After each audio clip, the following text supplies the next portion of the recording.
గతంలో అయ్యప్ప స్వామి మాలారాధన పైన తాను చేసిన అనుచిత వ్యాఖ్యలు వెనక్కి తీసుకొని మన ఏటున్నారో ఈ మీటింగ్ చేరుకొచ్చిండు, ఈ మీటింగ్ లో ఇక్కడికి వెళ్ళిపోవాలి.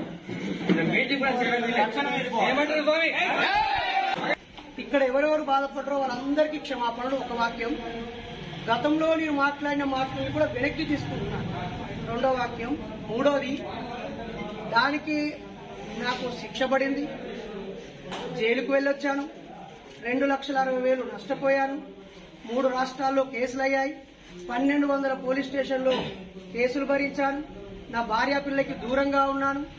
ఆ తర్వాత బయటకు వచ్చాక 50 ఛానళ్లలో కూడా నా వల్ల బాధపడ్డ వాళ్ళందరూ నన్ను క్షమించారు.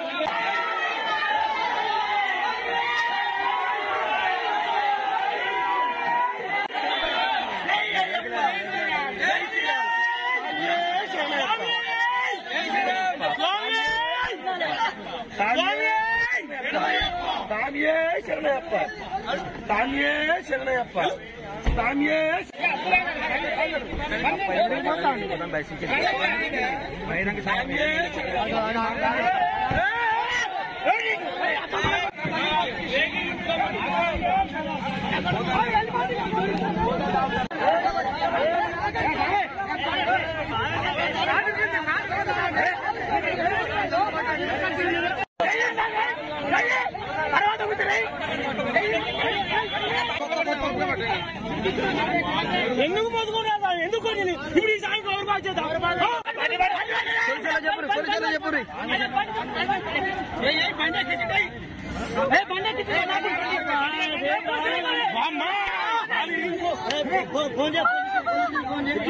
బాగుండంటేనే